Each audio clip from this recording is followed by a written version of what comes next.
আমার নূর নবী মেরাজের রজনীতে আল্লাহর দিদারে যায় কয় উম্মত রে, জান্নাতবাসী 50,000 বছর অজ্ঞান হইয়া থাকবে, আল্লাহর দিদার পাইয়া কবর থাকবো না। আর আমার দয়াল নবী আল্লাহর নিকটে যাইয়া কয় আমার উম্মতের কথা মনে হয়েছে। সেই নবীজি এখনো কান্দে। হাসরের ময়দানে আমার নবীরে প্রথম আল্লাহ উঠাইব, কেহই নাই, কেহই নাই, ময়দান খালি, কেহই নাই। মিকাইল, ইসরাফিল, আজরাইল, জিব্রাইল আমার নবীর রওজার চতুর্পাশে যাইয়া দাঁড়াইয়া আমার নূর নবীরে প্রথম হাসরের ময়দান থেকে নবীরে প্রথম উঠাইব। আমার নবীরে উঠাইয়া যখন নবী হাসরের ময়দানের চতুর্দিকে দেখবে দোয়া দোয়া কিছুই দেখা যায় না, আমার নবী সর্বপ্রথম কইব জিব্রাইল রে আমার উম্মত গুলি আমার উম্মত গুলি কি জাহান্নামে চলে গেছিল রে জিবরাইল। অথচ আমরা যদি বিপদে পড়ি আমরা সন্তানের আগে স্মরণ করি, আগে আমরা বিবিরে ডাকি, মারে ডাকি, বাবারে ডাকি, ছেলেরে ডাকি, বাইরে ডাকি। আমার নবী হাসরের ময়দানে উইটা নিজের মেয়ের কথা বলবে না।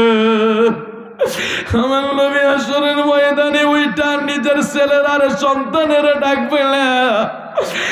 আমার নবী হাসরের ময়দানে উইটা মাওলা আলীর কথা, মা ফাতেমার কথা জিজ্ঞাসা করবে না। নবী হাসরের ময়দানে উইটাই উম্মতরারে তালাশ করব।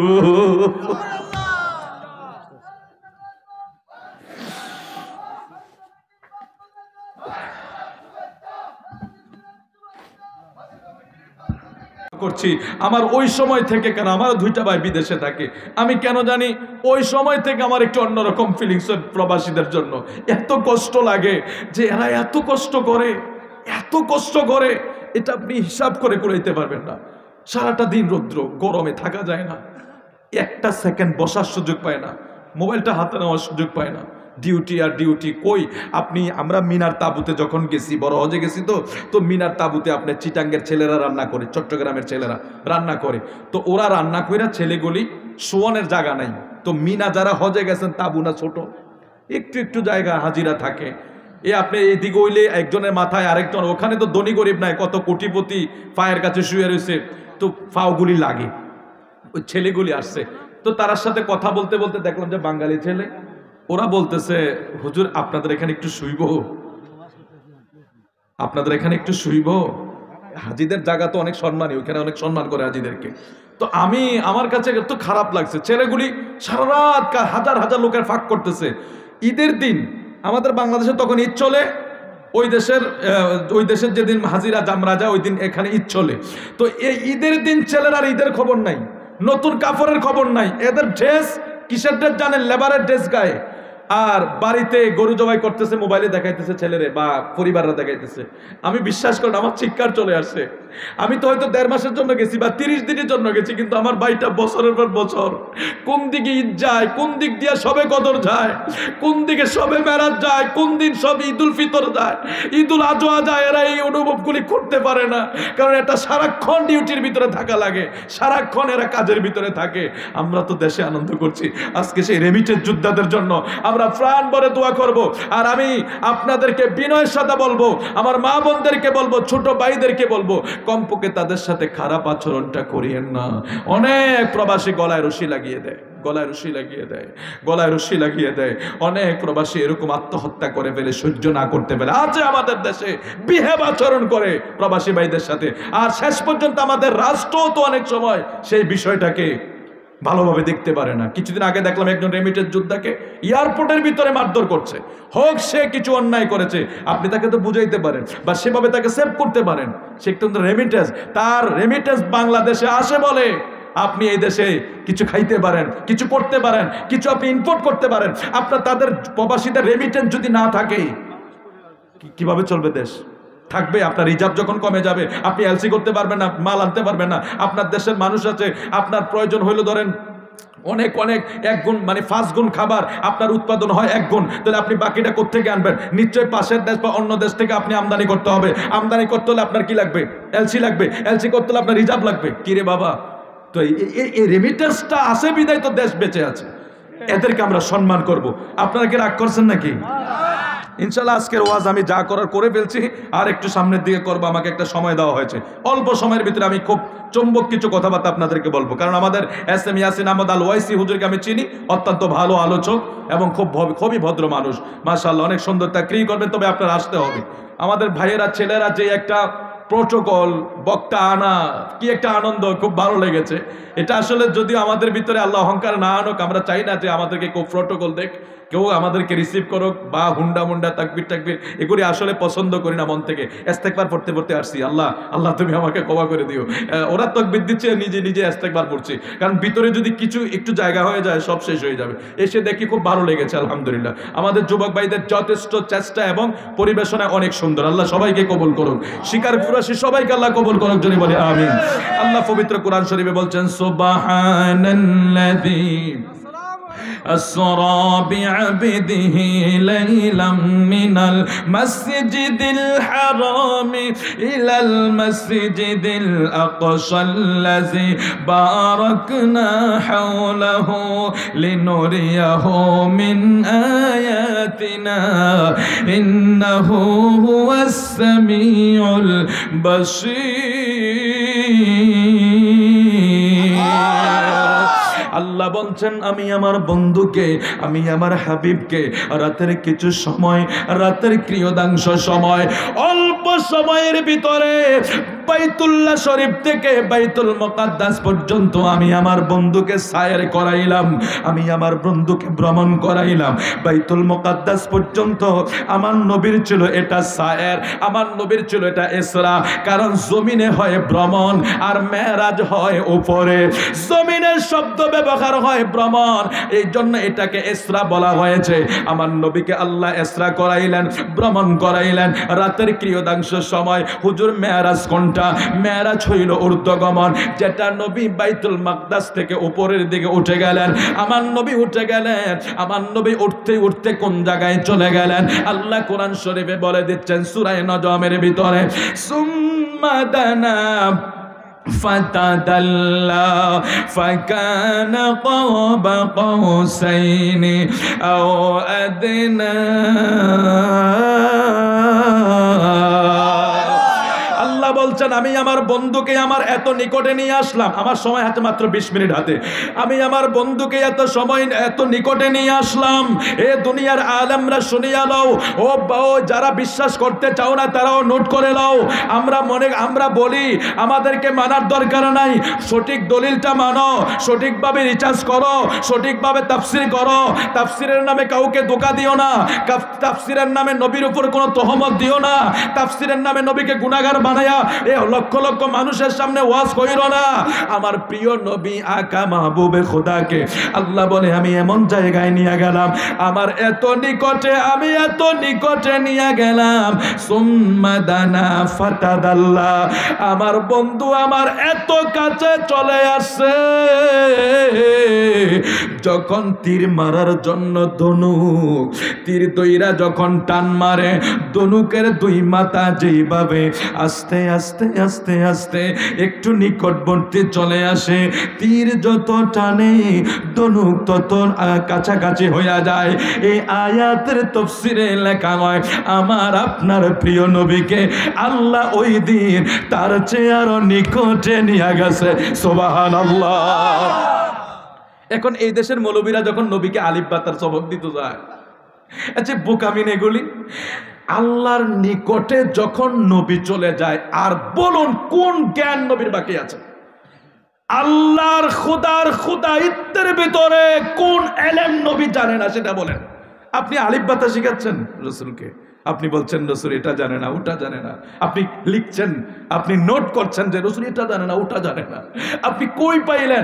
আপনি ওইটা লেখেন না, সুম্মা দানা লিখেন না, ওটা না লিখে এটা রিসার্চ করেন, সুম্মা দানা লিখেন, ফাতাদাল্লা লিখেন, ফাকানা কাবা কাউসাইরি লিখেন, আও আদনা লিখেন, এগুলি কোরআনের আয়াত, এগুলি তাফসীর করেন, তখন দেখবেন আরে আলিফ বাতা কি, এগুলি কি আবার, এগুলি তো সামান্য দুনিয়ার আরবি অক্ষরে না, আমার নবীর কাছে এগুলি আবার কি, আমার নবী তো স্বয়ং আল্লাহর নিকটে। হায় হায় হায় হায়, যারা তরিকত তাসাউফের জগতে আছেন তারা বিষয়গুলো সহজে বুঝবেন।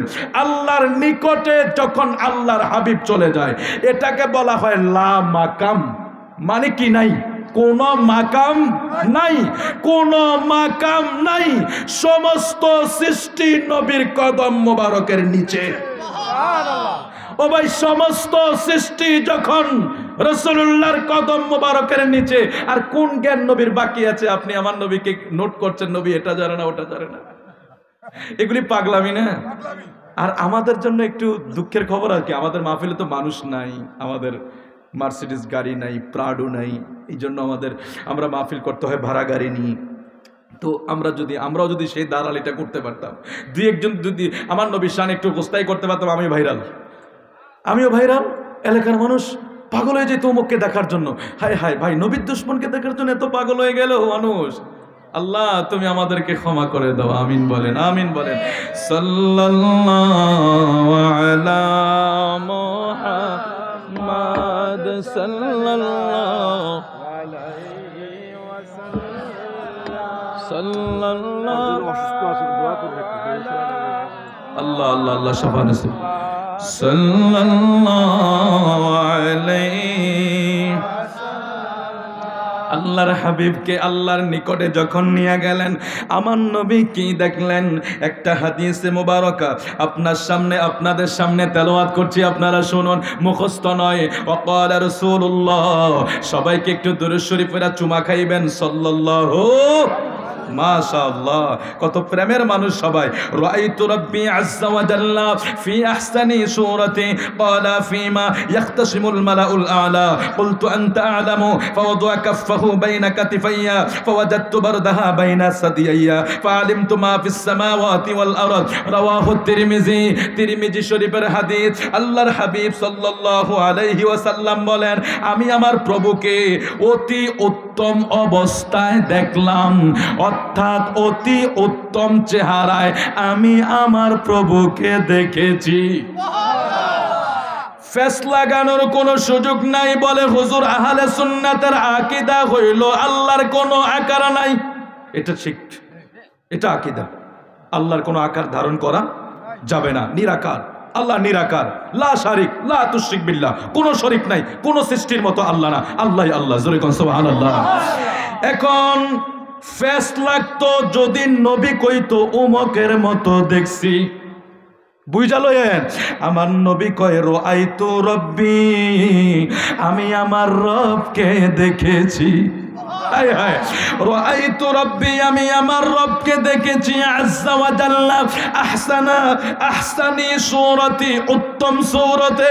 নবী কোনো কিছুর মতো বললেন না, আসমানের মতো না, জমিনের মতো না, পাহাড়ের মতো না, তারকার মতো না, সূর্যের মতো না, চন্দ্রের মতো, কারণ এগুলি সব সৃষ্টি, স্রষ্টা কোনো কিছুর মতো হতে পারে না। সুবহানাল্লাহ। স্রষ্টার মতো, স্রষ্টা সৃষ্টির মতো হতে পারে না। এই জন্য নবী কোন সৃষ্টির কথা নবী বলে নাই। নবী বলছে ফি আহসানি সূরাতি, মেরাজের রজনীতে আমি আমার প্রভুকে উত্তম সূরতে দেখছি। আল্লাহর হাবিব এই কথা বইলা ক্লিয়ার করে দিলেন, তোমরা কেউ আল্লাহর আকার ধারণ কইরো না। আমারে আল্লাহ দেখার সুযোগ দিছে, আমি দেখছি।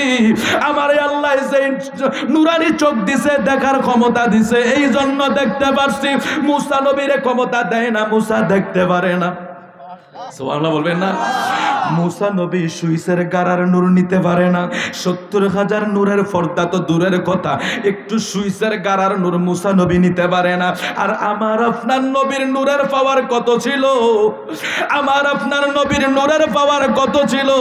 আজকের বিজ্ঞান ওই আমার নবীর ২৭ বছর মেরাজের কথাটা গবেষণা করে বলে, আমার আপনার প্রিয় নবী মাত্র ৪৬ সেকেন্ডে আল্লাহর কাছে পৌঁছে গেছে। বন্ধু, আল্লাহর গেছে নবী 46 সেকেন্ডে কেমনে ফুসলো। মেরাজ থেকে আইসা দেখে নবীজির ঘরের শিকলটা এখনো লড়ে, অজুর পানি গড়াইয়া যায়, বিছানা এখনো গরম। বিজ্ঞানীদের মাথা পাগল হইয়া গেছে, চাঁদের দেশে যাইতে কত সময় লাগে, এর গ্রহ নক্ষত্রগুলি গবেষণা করতে কত সময় লাগে, আকাশ জমিন থেকে আসমানে যাইতে 500 বছর সময় লাগে। আর একটা বিদ্যুতের গতি হইল 1,86,000 মাইল সেকেন্ডে, 1,86,000 মাইল গতি। এটা হলো বিদ্যুতের গতি। অ্যাপোলো 11-র একটা গতি আছে, রকেটের একটা গতি আছে। এই চন্দ্র সূর্য আল্লাহর জগতে যত নূর আছে সমস্ত নূরের একটা গতি আছে। সমস্ত নূরের গতি সব জায়গায় ফেল, আমার নবীর নূরের গতি এমন বেশি, এমন বেশি যে জমিন থেকে আসমানে পৌঁছতে 500 বছর সময় লাগে। আমার আপনার প্রিয় নবী শুধু আসমানে নয়, 7 আসমান পাড়ি দিয়া 70,000 নূরের পর্দা পাড়ি দিয়া আজকের বিজ্ঞান গবেষণা করে কয় নবী ওই জায়গায় যাইতে মাত্র 46 সেকেন্ড সময় লাগছে। তাকবীর, নারায়ে তাকবীর, নারায়ে রিসালাত, ইয়া রাসূলুল্লাহ, নারায়ে গাউসিয়া, মাসলাকে আলা হযরত। আমার নবীরে তারা মাটি বানায় কেন? কেমনে? আমি আমার বুঝে আসে না কেমনে কয় নবীর মা ছিল, বাবা ছিল। ও ভাই তো ঠিক আছে, তো আমার নবীর মা বাবা ছাড়াও তো বানাইছে ঈসার হুলার, এটারে কি করবা তুমি? তোমরা বলতেছো মা বাবার বিলনের কারণ আমার নবী দুনিয়া আসছে, তো ভালো কথা। তো এখন ঈসা নবী তো বাবা ছাড়া আসছে, এটা তো হুয়ে সৃষ্টি, ওইটা কি বলবা? কারোর হু দিয়া বানাইছে, কারোর মাটি দিয়া, কারোর পানি দিয়া, তো তোমরা ওইটা কি ওয়াজ করবা? আসলে এগুলি আমরা আজকের বিজ্ঞান গবেষণা করলেই তো এগুলি ক্লিয়ার হয়ে যায় যে আমার নবীর নূরের গতিটা কি ছিল। আপনি চিন্তা করতে পারছেন 46 সেকেন্ড মাত্র। আমি বিজ্ঞান তত্ত্বের কিছু বই যখন পড়লাম সেখানে আমি দেখলাম, দেখেন পৃথিবীর যে সূর্য, এই সূর্যটাকে প্রদক্ষিণ করতে পৃথিবীর বয়সে লাগে, সময় লাগে 365 দিন। তারপরে আপনার যে আমাদের যে গ্রহগুলি আছে সৌরজগতের অধীনে যে গ্রহ আছে, যে বুধ গ্রহ, এই বুধ গ্রহে আপনার বছর হয় 88 দিনে। তারপরে শুক্র গ্রহ, ওই গ্রহে বছর হয় 225 দিনে। তারপরে মঙ্গল গ্রহ, ওই গ্রহে বছর হয় 687 দিনে। তারপরে আপনার বৃহস্পতি গ্রহ, ওই গ্রহে বছর হয় 4380 দিনে। আপনার গ্যালাক্সি, ছায়াপথ গ্যালাক্সির একদিন, ছায়াপথ গ্যালাক্সির একদিন মানে সময়টা, আপনারা এটা বিজ্ঞান যারা পড়ে, সায়েন্স যারা পড়ে তারা বুঝতে পারবে। দুনিয়ার গতিসীমা, সৌরজগৎ, বুধ, বৃহস্পতি, তারপরে মঙ্গল, এই গ্রহের গতিসীমা, সময়ের গতিসীমা এক না। আবার গ্যালাক্সি যেগুলি আছে তারকা, ওগুলির গতিসীমা এক না। আসমানের এক এক জায়গার গতিসীমা এক। এইভাবে বর্ণনা করতে করতে আল্লাহর এই দুনিয়ার 1000 দিন আল্লাহর দরবার, এটা মাত্র একদিনের সময়। আর একটু জোরে বলুন সুবহানাল্লাহ।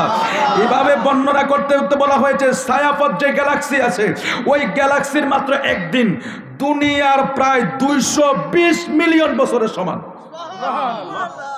আপনি আমি আমার নবীর মেরাজ নিয়ে আল্লাহকে এমনি বলছে সুবহানাল্লাহ জি আসরা।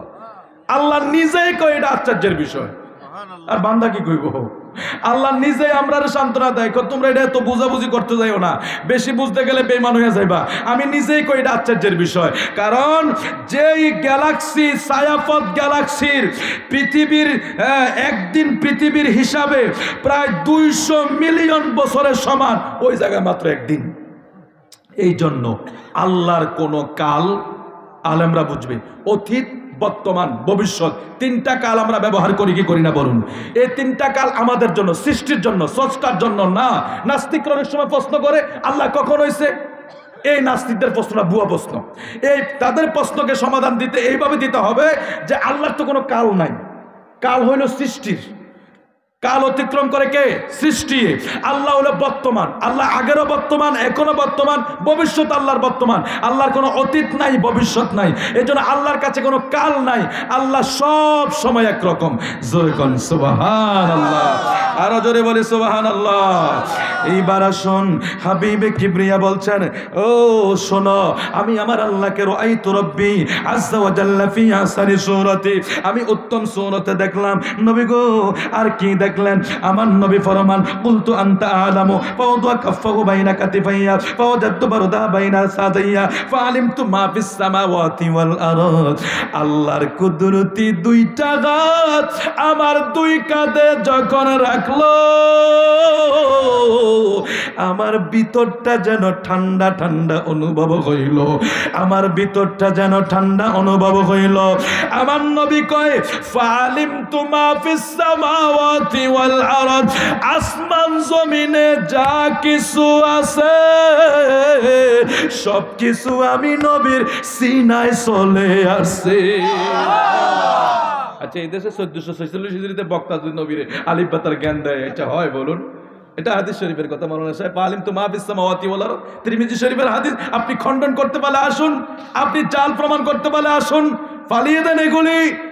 নাইলে ওয়াজ করবেন না, কিন্তু বিরোধিতা করবেন না। ভালো না লাগলে কইরেন না। আপনার কাছে আমার নবী কোনো, কারো কাছে আমার নবী কোনো দায়বদ্ধতা আছে নাকি? এই গোটা সৃষ্টি আমার নবীকে তাজিম করে। গাছেরা নবীকে সালাম জানায়, চন্দ্র সালাম জানায়, সূর্য সালাম জানায়, হরিণী সালাম জানায়, মাছেরা সালাম জানায়, সাগরের পানি সালাম জানায়, পাথর সালাম জানায়, জমিন সালাম জানায়। নবীর যেই দিকে হাঁটে ওইটা মেশকু আম্বরে গ্রানে, পুরা গানে আমোদ হয়ে যায়। যেই নবীকে গোটা সৃষ্টি সম্মান করে, ও ভাই আপনি আমি না করলে কিছু হবে নাকি?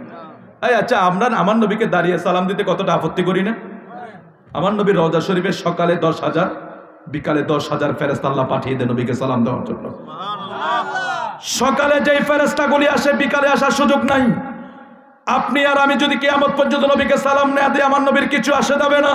অথচ আমার নবীর রওজা হাজার হাজার ফেরেশতা আল্লাহ পাঠিয়ে দিচ্ছে সালাম দেওয়ার জন্য। আর আমার নবীর রওজা প্রদক্ষিণ করে নবীকে সালাম দেয় সন্ধ্যা পর্যন্ত, আবার সন্ধ্যায় আরেক দল আসে, আবার দ্বিতীয়বার আসার কোনো সুযোগ নাই। নতুন নতুন আল্লাহর বাহিনী নূর নবীকে সালাম দেওয়ার জন্য পাঠিয়ে দিচ্ছে। এ শিকারপুর নয়, বাংলাদেশ নয়, গোটা বিশ্বের মানুষ যদি আমার নবীকে সালাম না দেয়, আমার নবীর কিচ্ছু হবে না। কারণ আল্লাহ বলে, ইন্নাল্লাহু ওয়া মালাইকাতুহু ইউসাল্লুনা আলান নবী। কারণ আপনার সালাম তো স্বয়ং আমি আল্লাহর পক্ষ থেকে জারি আছে। এ পৃথিবীর মানুষ, হাবিব আপনি কষ্ট পান কেন? সৃষ্টি শেষ হয়ে যাবে, গাছপালা শেষ হয়ে যাবে, মানুষ শেষ হয়ে যাবে, আপনার সালাম বন্ধ হবে না। কারণ এটা আমি তো জারি রেখেছি, আমি নিজেই তো বলছি, ইন্নাল্লাহু ওয়া মালাইকাতা, আমি এবং আমার ফেরেশতারা। তো সব তো শেষ হয়ে যাবে, আমি আল্লাহ তো অক্ষত থাকবো, আপনার সালাম অক্ষত থাকবে। আপনারা কষ্ট হইতেছে? আমার নবী বলছে, ফাআলিমতু মা ফিস সামাওয়াতি ওয়াল আরদ, আসমান জমিনের যত ইলম আছে সকল কিছু আমার সিনার ভিতরে চলে আসছে। জোরে কোন সুবহানাল্লাহ। এগুলি মেরাজের বর্ণনা, অনেক অনেক লম্বা লম্বা বর্ণনা আছে হাবিবে কিবরিয়ার। এই মেরাজের শুকনো তথ্যগুলি যদি কেউ আলোচনা করত, এদেশের মানুষ কখনো বিভ্রান্ত ছড়াইতো না। বাবা, আমার নবীর মেরাজের আলোচনার ভিতরে নবীজির নূর, ইলমে গায়েব, হাজের নাজের, আমার নবীর শাফায়েত, আমার নবীর সব কিছু এগুলি বর্ণনা আছে হাদিসে মুবারাকার ভিতরে, এবং বিভিন্ন ফতোয়ার কিতাব আছে, ইতিহাস গ্রন্থে আছে। এগুলি যদি একটু গবেষণা করে বলতো, আমাদের দেশে এতটা ঝামেলা থাকতো না। বাবা, অভাব হলো কোন জায়গা জানেন? আমরা আমার নবীকে এক চোখে দেখি, তারা আরেক চোখে দেখে। সূরা নাসরটা আপনারা পারেন না সবাই? ইজা জা নাসরুল্লাহি ওয়াল ফাতহু ওয়া রাআইতান নাস ইয়াদখুলুনা ফি দীনিল্লাহি আফওয়াজা ফাসাব্বিহ বিহামদি রাব্বিকা ওয়াস্তাগফির। দেখেন কতটা খেয়ানত করে তাফসীরের নামে। ফাসাব্বিহ বিহামদি, আল্লাহ বলছেন হাবিব আপনি কি পড়েন? আল্লাহ, আমি আল্লাহর প্রশংসা করেন, আস্তাগফিরুহু, ইস্তিগফার করেন, ইন্নাহু কানা তাওয়াবা, আপনি তাওবা করেন। এখন শিকারপুরে অনেক জ্ঞানী গুণী আছেন, এখন যারা গুনাহ করে তারাই তো ইস্তিগফার করে নাকি? এটা ঠিক আছে, যারা গুনাহ করে তিনি তো ইস্তিগফার করবে, যিনি গুনাহ করে তিনি তো তওবা করবে। তাহলে এখানে আমার নবীকে আল্লাহ কেন ইস্তিগফার এবং তওবার কথা বলেন? প্রশ্ন জাগে কি জাগে না? এখন আল্লাহ যত নবীকে ইস্তিগফার এবং তওবার কথা বলছেন, এর অর্থ ধরে আমরা কেউ কি নবীকে গুনাহগার বলতে পারবো বলেন? আপনারা দলিল দেন, আগে দলিল দেন, বলতে পারবেন আপনারা? আমার নবীকে গুনাহগার বলার কোনো সুযোগ আছে? আমার নবী নয়, সকল নবীরা কি মাসুম? তো সেই ক্ষেত্রে আমার নবীকে এর আগেই তো বলা যায় না। আমার নবীকে বলে তো সে বেঈমান হয়ে যাবে। তো এখন আল্লাহকে যদি আমরা প্রশ্ন করি, আল্লাহ তুমি কেন তোমার হাবিবকে বললা ইস্তিগফার এবং তওবা করার জন্য? এটার ব্যাখ্যা তাফসীর যখন সুন্নি উলামায়ে কেরাম করে, রাইসুল মুফাসসির আব্দুল ইবনে মুহাদ্দিস আব্দুল ইবনে আব্বাস যখন করে, তাফসীরে জালালাইন যখন করে, তাফসীর ইবনে কাসির যখন করে, তাফসীরে খাজাগান যখন করে, তাফসীরে বাইদাবি যখন করে, যুগশ্রেষ্ঠ যত তাফসীর আছে সমস্ত তাফসীরে লেখে আমার নবী এই ইস্তিগফার এবং তওবা উম্মতের জন্য করেছে। হায় হায়, বুঝতে পারছেন আপনারা? আপনারে আমরা গুইলইছি, গুনাহ করি না আমরা, জেনা করি না আমরা, আমাদের রং পরিবর্তন হয়েছে। কেন হয়েছে না জানেন? আমার নবী ইস্তেগফার করে আর দোয়া করে আপনার আমার জন্য, এই জন্য হয় না। নাইলে ওই মুসা নবী ঈসা নবীর উম্মতের মতো আল্লাহ সাথে সাথে পরিবর্তন করে দিত। নূহ নবী হুদ নবীর উম্মতের মতো প্লাবন দিয়ে শেষ করে দিত। আল্লাহ পাথর উল্টে মারছে না, পাথর চাপা দিয়ে মারছে না, জমিন উল্টে দিছে না, রং পরিবর্তন করে দিছে না। কিসের কারণে জানেন? কেউ জেনা করছে, কেউ পুরুষে পুরুষে জেনা করছে, কেউ সুদ খাইছে, ঘুষ খাইছে, বেশি অপরাধ করে নাই। ও ভাই, আমরা তো শিখে জেনাকারী নাই, সুদখোর নাই, সব নিষ্পাপ, মাসুম মাসুম, হ্যাঁ সব নিষ্পাপ। তাহলে গুনাহগার আছে না নাই? রং পরিবর্তন হয়েছে নি? কেন হয় না জানেন? আমার আপনার নবী প্রতিনিয়ত ইস্তেগফার তওবা করছে। এটা হলো সূরা নাসরের সঠিক ব্যাখ্যা। এখন মহদুদি গোষ্ঠীরা এক তাফসীর করে বসছে, কি জানেন? কয় নবী গুনাহ করছে বিদায় আল্লাহ কইছে তওবা করার জন্য। ওইটাও তো একটা তাফসীরের কিতাব। এখন আপনি কি করবেন বলেন? এই জন্য বাঁচতে হলে খুব সাবধানে বাঁচতে হবে, ইমানের সাথে বাঁচতে হবে। আল্লাহ তুমি কবুল করো, জোরে বলে আমিন। হুজুর আসার আগ পর্যন্ত, হ্যাঁ ইনশাআল্লাহ। হাবিবে কিবরিয়া সাল্লাল্লাহু আলাইহি ওয়াসাল্লাম, আমি সূরা বনী ইসরাইল থেকে সুম্মা দানা পর্যন্ত কেন বললাম জানেন? আমাদের দেশে আমাদেরকে ধোঁকা দেওয়া হয়, নজমের তাফসীর আপনারা কেন করবেন না? সূরা বনী ইসরাইলে আল্লাহ বলেছেন আমার নবীকে বাইতুল মাকদাস পর্যন্ত নিয়েছেন। সূরা নজমের তাফসীরে আল্লাহ এটা ক্লিয়ার করে দিয়েছেন, সুম্মা দানা ফাতাদাল্লা ফাকানা কাবা কাউসাইনি আও আদনা ফাওহা ইলা আবদিহি মা আওহা। আমি আমার বন্ধুকে আমার নিকটে নিয়ে আসি, এত নিকটে নিয়ে আসলাম, এত কাছে নিয়ে আসলাম, নিতে নিতে আমার নবী দুই ধনুকের মাথা, তীরের ধনুকের মাথা যত কাছে আসে তার চেয়ে আরো নিকটে আমার বন্ধু আমার কাছে চলে আসে। আল্লাহর হাবিব আল্লাহর দরবারে যাইয়া আল্লাহ বলেন, বন্ধু আপনি আপনার হাবিব আল্লাহর মা আপনার বন্ধুর দরবারে, মা আমার দরবারে এসেছেন, আপনি কি হাদিয়া নিয়ে আসছেন? আমার নূর নবী কয় আত্তাহিয়াতু লিল্লাহি ওয়াস সালাওয়াতু ওয়াত তাইয়্যিবাত। নবী গো, আমার পক্ষ থেকে, আমার উম্মতের পক্ষ থেকে যত ইবাদত আছে, যত নেকি আছে, সব কিছু হাদিয়া হিসাবে আপনার কাছে আমি পেশ করলাম। এবার আমার আল্লাহ বন্ধু নবীকে সালাম দিচ্ছে, আসসালামু আলাইকা আইয়ুহান নাবিয়্য। নবী গো, আপনার উপরে আমি আল্লাহর পক্ষ থেকে রহমত। এবার আমার নবী আল্লাহর সালামের জবাব নিচ্ছেন, আসসালামু আলাইনা ওয়া আলা ইবাদিল্লাহিস সালিহিন। এখানে একটা বোঝার বিষয় আছে, মজার বিষয় আছে। আল্লাহ বলছেন কা, নবী বলছেন না। কা এবং না এর ভিতরে দুইটা তফাৎ আছে, আকাশ পাতাল ডিফারেন্স। কা হইল একজন, না হইল বহু বচন। কা হইল একজন, না হইল বহু বচন। আল্লাহর দরবারে আল্লাহ, আল্লাহর নবী ছাড়া আর কেউই নাই। সুবহানাল্লাহ। আল্লাহ বল, তাশাহুদ তো পড়ছি, এটা তো বুঝতেছেন আপনারা, বাংলা তো অনেকে জানেন না, আজকে একটু জেনে নেন। আল্লাহ কয় নবী গো, শুধু আপনার উপরে রহমত।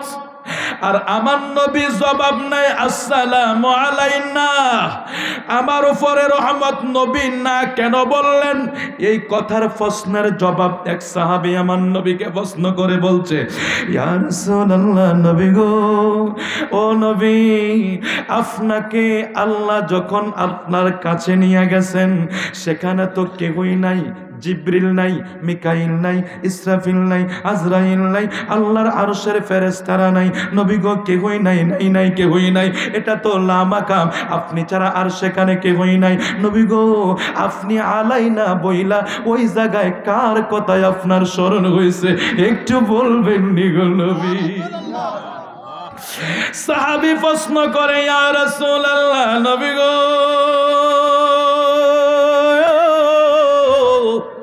আল্লাহ তো শুধু আপনারে সালাম দিছে, আপনারে শান্তি বর্ষিতের দোয়া করছে, আল্লাহ শান্তি বর্ষিত করছে, কিন্তু আপনি না বইলা জবাব দিলেন না। দ্বারা আপনার কার কথা স্মরণ হয়েছে?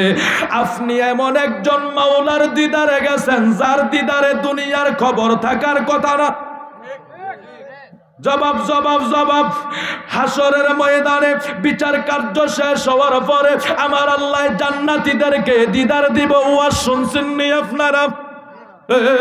আল্লাহর ওয়াদা আছে, জান্নাতীদেরকে আল্লাহ দিদার দিবে। এখন জান্নাতীরা যখন আল্লাহ পাকের দিদারের জন্য আল্লাহর নুরানি পর্দা যখন উঠাইবে, জান্নাতীরা আল্লাহর দিকে তাকায়া থাকবে, নুরানিয়াতের ঝলক কুদরতি নুরানি চেহারার দিকে তাকাইবে। হঠাৎ করে পর্দা যখন পড়ে যাবে, জান্নাতীরা চিৎকার শুরু করবে, আমাদের কি বুঝি একটু সময় মাওলার দিদার দিলা, আর একটু দেখাও। ফেরেশতারা ডাক দিয়া বলবে, ও জান্নাতবাসীরা শোনো, একটু সময় না, একটু সময় না, তোমাদের এই দেখার বয়স 50,000 বছর কেটে গেছে। আল্লাহর জান্নাতীরা দেখা 50,000 বছর খবর থাকবো না। ওই নবী তো আল্লাহর দিদারে গেছে।